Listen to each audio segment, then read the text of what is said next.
I'm Rachel and I'm here to do the cats and books tag. So my cat Leia died last year in October, and 9 years ago my childhood cat Havla died also in October. So I was kind of looking for a way to commemorate the two of them. And then lo and behold, a couple of weeks ago I saw this tag on Mel's Bookland Adventures. The original tag is from Claudia at Spinster's Library, so I'll link both of their videos down below. And I figured this might be a nice, cute, fun, sentimental little way for me to commemorate my two cats. And then also the cat I've had now since June, Missy. So I'll go ahead and go through the tag. So the first question is to tell us about your cat. So I'll start with Havila, who we called Hav or Javi. She was my pampered little princess, really. She was one of three. We had a trifecta of cats in my childhood home. She and her litter sister Barbie were the oldest, and then a couple of years later Bosley joined the picture. We thought Bosley was a boy, but she turned out to be a girl. And Bosley in particular was just very protective of Javi, and would constantly be bathing her and just sitting with her and, pampering her basically. And Barbie, also liked Javi, and the two of them hung out, but she really didn't like Bosley that much, so a lot of times when Barb and Jav were hanging out and Bosley came in to, sidle in and start licking Javi, then Barb would, leave in a little bit of a huff. But that's the way it was. Javi was a dainty cat. I named her for my favorite sister in Fiddler on the Roof, Havila, and she's most well known, or at least even to me, especially at the time when I was young, I mostly thought of her in terms of the song her father sang, Little Bird, Little Havila, and so I named my cat Havila, but she was dainty and ladylike, she just, so it kind of fit. So next I'll talk about Leia. For 7 years in DC, it was like Leia and me versus the world, first in my apartment and then in this condo. She'd been with me for a while, just the two of us. I don't have any other roommates. So I've been thinking of her lately, I guess personifying her in a way for this tag as sort of my bratty teenage cat. She loved food. She loved lazing about. In fact, I started filming in this location specifically for BookTube because Leia often laid on the bed here, and I thought she'd be a cute little distraction from whatever I was rambling about. People would love to focus on a cat. So that's why I'm here. But anyway, yeah, Leia sometimes threw tantrums, to get what she wanted, and she found these crazy little hidey holes in cupboards and things that kind of became her room. So like I could imagine like a teens only or mom not allowed side, maybe. I know I'm overdoing it here. But another thing about Leia that reminds me of a teenager is how often it's easy to dismiss teenagers, especially rambunctious or rebellious ones, who still have a soft side to them when you get to know them. And I really do feel like Leia was my most affectionate cat, and I have so many memories of the two of us on that bed smooshing faces and just laying together for hours, and even sometimes she'd like lay right next to me, so which is kind of unusual for me and cats, but she and I were special. And finally, I'll talk about Missy, who I actually see in the doorway right now. She is my most active cat, so you won't see her for long on the bed or anything.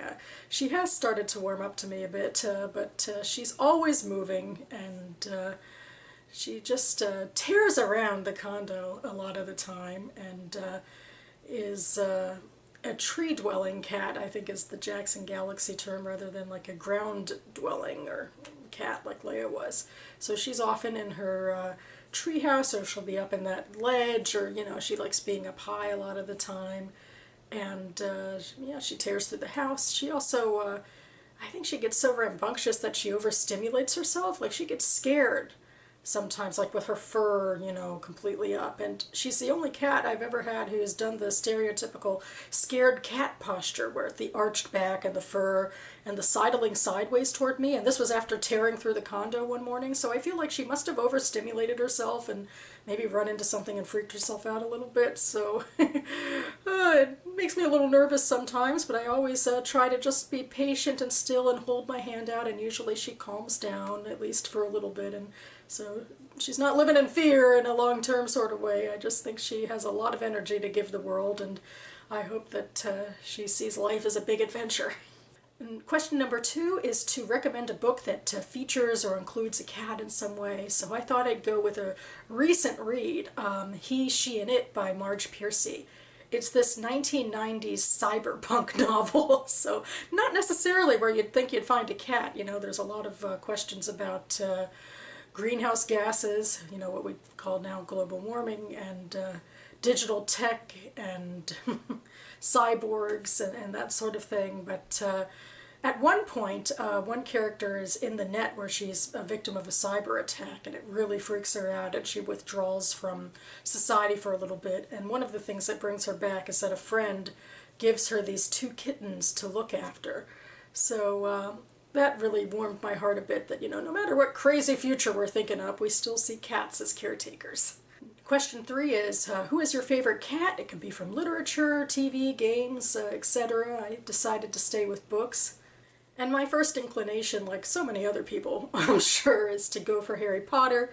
I particularly have a soft spot for Crookshanks, but since I know that, you know, Harry Potter is the go-to for so many booktubers, I thought I'd diversify slightly into other YA properties, so I thought I'd talk about Buttercup from the Hunger Games trilogy.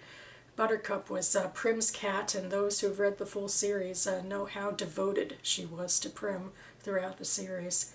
And Katniss was very standoffish with her, and Buttercup was standoffish with Katniss for most of the series, but spoiler alert, they do get a bit closer at the end, and it seems like that's the type of relationship they'd have. They're both stubborn and standoffish, so it takes a while to warm up to one another. Question 4 is, if your cat was a main character in a book, what type of book would it be? So for Javi, I said she'd be a princess in a fairy tale. For Leia, my teen cat, I thought she'd be in a coming-of-age story. And for Missy, I thought she'd be in an action-adventure, maybe with some scary twists sometimes. Question 5 is to recommend a book that your cat might enjoy if they could read. So I had to think about this one a bit, you know, just taking the piss a bit, I guess, as it were. For Javi, I decided for The Last Song Before Night by Ilana C. Meyer. It's an adult fantasy novel, and one of the main characters is this sheltered princess who, throughout her story arc, gets to experience the larger world. Some bad things do happen to her, and in real life I highly doubt that her gray knight in shining armor Bosley would let any of those pass. But maybe Rihanna's ultimate fortitude could show my Javi that even sheltered princesses can take the reins sometimes. For Leia, I'm going for my favorite book, Bildungsroman, Daphne's book by Mary Downing Hahn. It's really a great one for girls with growing pains. Plus, there's 2 cats in the story, Crudgmudge and Snuff, and a frisky young black kitten at the end. Finally, for Missy, I'll go for A Closed and Common Orbit by Becky Chambers. I'm finally reading the sequel to that. This adult science fiction novel features a character, Sidha, who's a cyborg. But like Missy, I think she's a little uncomfortable in her skin sometimes. Is a little afraid of the wider world, perhaps. But ultimately in this book, she finds a home and people to share her life with. Plus, the general plot of the novel has some high stakes, so I figured that'd be relatable. Question 6 is, which story would benefit from the inclusion of 1 or more cats?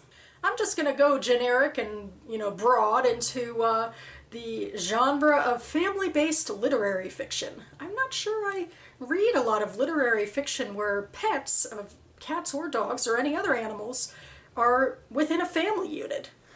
And in general, not that I have statistics on me or anything that I looked up, but a lot of families, like in the US, have pets, right?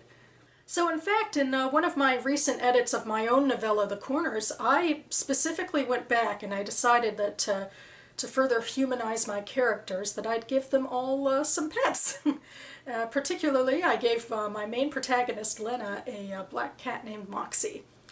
I also sprinkled some dogs throughout the story, but hey, this is a cat tag.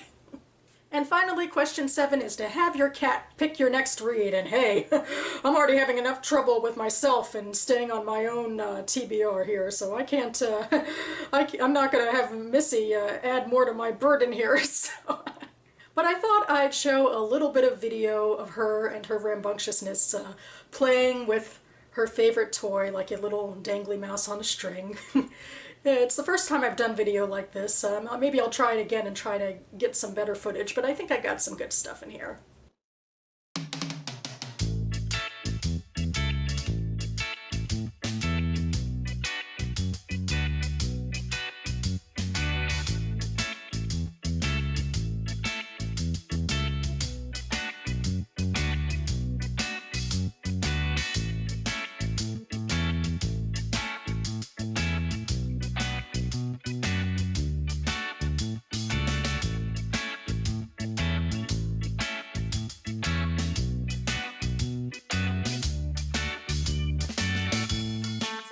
Covers it for me. I'm so grateful that I saw this tag on Mel's Bookland Adventures, just scrolling through my feed one day. It was a nice, silly but sentimental way to think about the cats whom I've lost and the cat who I have now. And to try to remember them, which is something I struggle with, particularly with Leia, because with Leia it was just me and her, whereas with Javi, well, I have my memories of her, but also she was a childhood cat, and so my parents and my sister also keep her memory alive, but for Leia it really is mostly me.